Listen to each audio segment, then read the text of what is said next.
ये आजकल जो एक नया तमाशा शुरू हुआ है, जेंटल पेरेंटिंग, हो नहीं पा रही हमसे, हो ही नहीं पा रही है। कोशिश बहुत करी, नहीं हो पा रही है। और 2 बच्चे हो जाने के बाद तो बिल्कुल ही असंभव है। और हमें ऐसा लगता है कि क्या मोबाइल को भी पता चल गया है कि मेरे 2 बच्चे हो गए हैं, क्योंकि मेरी फीड पे ऐसी ही रीलें आ रही हैं। और उनमें से एक रील आती है कि अपने पहले बच्चे से ना कहें ये 8 बातें, जिनमें पहली बात ये है कि अपने बड़े बच्चे से ये ना कहें कि अब तुम बड़े हो गए हो, नहीं तो उसके बौद्धिक विकास, उसके मानसिक विकास, उसके शारीरिक विकास, सब पे असर पड़ जाएगा। अरे कैसे पड़ जाएगा? हम भी तो अपने घर में बड़े थे और आज तक की डेट में, आज तक हमसे ये कहा जाता है कि तुम तो बड़ी हो, तुम ध्यान रखो। और ससुराल में भी हम बड़े हैं और वहाँ भी हमको बड़प्पन की समझाई जाती मर्यादाएं कि तुम बड़ी हो, तुम ध्यान रखो। लेकिन हम अपने बच्चे से ये नहीं कह सकते कि तुम बड़े हो, नहीं तो उसके हर तरीके के विकास पे असर पड़ जाएगा। कैसे पड़ जाएगा?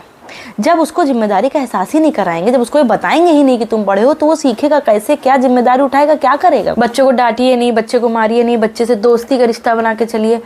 हम नहीं बना पाएंगे बच्चे से दोस्ती का रिश्ता, बच्चा जरूर हमसे दोस्ती का रिश्ता बनाए ले रहा है। मम्मी यार खाना लाओ, पापा यार ये करो, पापा यार, मम्मी यार। आज तक की डेट में हम अपने पापा से आंख में आंख डाल के बात नहीं कर पाते हैं। और मम्मी को तो अगर हम यार कहते हैं तो तुरंत ही अभी की डेट में 2 तमाचे मार देंगे। यार क्या होता है? एक तारीफ पाने के लिए अपने माँ बाप की हम तरस जाते थे। उनकी सिर्फ तारीफ पाने के लिए हम काम पे काम करते रहते थे कि 10th पास कर लिया है तो अब तुम इंटर करके दिखाओ, इंटर कर लिया तो तुम बीए करो, बीए कर लिया तो एमए करो, उसके बाद अपने पैरों पे खड़ी हो। सिर्फ ये सुनने के लिए कि नहीं बेटा तुमने बहुत अच्छा काम करा। हम कोशिश में लगे रहते थे कि अब हमारे माँ बाप खुश होंगे, अब हमारे माँ बाप खुश होंगे। लेकिन अब हमारा बच्चा सिर्फ 2 लकीरें खींच के ले आता है पंच पेपर पर, हमको दिखाता है, तो हमको अप्रिशिएट करना उसको ज़रूरी है, नहीं तो वो डिस्करेज हो जाएगा।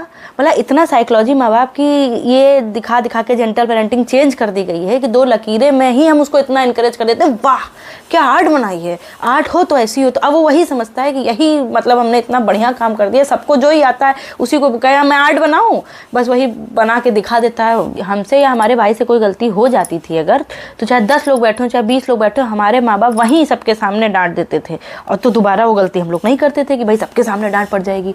और अब बच्चों को 10-20 लोगों के सामने तो डांटना बहुत दूर की बात है। आप अकेले में भी अगर उसको डांटना चाह रहे हैं तो पहले आप उसकी साइकोलॉजी समझिए। अभी नहीं, अभी इसका मूड खराब है। स्टार्ट। अंदर देख लो, सो रही जाओ या चलो बैठ। स्टार्ट। हमसे कोई गलती हो जाती थी, हमारे भाई से कोई गलती हो जाती थी, तो चाहे 10 लोग बैठो चाहे 20 लोग बैठो, वहीं इतनी तेज हड़काया जाता था कि दोबारा वो गलती करने की हिम्मत नहीं होती थी। और अब 10-20 लोगों के सामने तो बहुत दूर की बात है। अगर आपको अकेले में भी डांटना है बच्चों को, तो आपको पहले उसकी साइकोलॉजी समझनी पड़ेगी कि अभी लग रहा है इसका मूड खराब है, अभी इसको टच मत करो, इसको कल सुबह हल्के से प्यार से समझाएंगे। और हल्के से प्यार से समझाने में कुछ नहीं समझता है बच्चा। पहले हमको अपने पापा की गाड़ी की आवाज़ दूर से भी आ जाती थी तो हम किताब खोल के बैठ जाते थे। अब पापा बगल में बैठे हैं, कंधे पे हाथ रखे, पापा यार आज मूड नहीं ठीक है, वो वाला टॉय दिलाओ, ये वाला टॉय दिलाओ। सब क्या है? ऐसा नहीं कि हमने कोशिश नहीं करी जेंटल पेरेंटिंग, बहुत कोशिश करी। आज ही हम एक जगह गए थे, हम उसको काफ़ी देर तक समझाते रहे, बेटा नो, बेटा नो, बेटा बैड मैनर्स, बेटा ऐसे नहीं करती, स्पून का यूज़ करिए। लेकिन ये करते करते जब हमें लगा कि हमारा ही मेंटल लेवल अब बिगड़ रहा है, जब माँ ही पागल हो जाएगी तो वो बच्चों को क्या समझाएगी।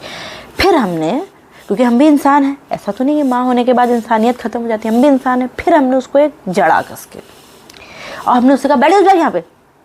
उसके बाद आप यकीन नहीं करेंगे, अगले 6 घंटे तक वो राइट टाइम रहा है। सब कुछ उसने सही से करा, सब कुछ समझा, और हमें जो सेटिस्फैक्शन और कंफर्ट लेवल प्राप्त हुआ है, तो हमने ये अंदाज़ा लगाया कि तरीका वही सही था पहले वाला। हमने सब आजमा के देख लिया, तरीका वही सही था। और आज भी कोई ऐसा नहीं कि बहुत अच्छे वेल मैनर्ड बच्चे निकल रहे हो जेंटल पेरेंटिंग के बाद। इतनी सी उम्र के बच्चे जो है अच्छी खासी गाली गलौज कर रहे हैं। पहले के बच्चे चाहे जैसे डांटे गए हों, मारे गए हों, जो करो, लेकिन आज भी वो वेल मैनर्ड हैं। आज पता लग जाएगा कि इसकी परवरिश अच्छी। लेकिन आजकल के बच्चे तो हमें ऐसा लग रहा है कि जेंटल पेरेंटिंग हमको नहीं समझ में आ रही। आप लोगों की अगर किसी की जो है बहुत अच्छी चल रही हो जेंटल पेरेंटिंग, तो हमें बताइए कि हो सकता है हम कुछ गलती कर रहे हो तो हम सुधारेंगे। क्योंकि हमें ऐसा लग रहा है कि ये सब जो है जेंटल पेरेंटिंग के नाम पे माँ बाप को पागल करने की एक साजिश है कि माँ बाप जब पागल हो जाएंगे बच्चा तो ऑटोमेटिकली पागल हो जाएगा, पूरा कुनबा का कुनबा ही पागल हो जाएगा। खैर हमें ये लग रहा है। बाकी आप अपनी राय ज़रूर कमेंट सेक्शन में बताइए, और अच्छी लगे तो इसको लाइक और शेयर ज़रूर कर दीजिएगा कि हो सकता है किसी की मदद हो जाए पेरेंटिंग में।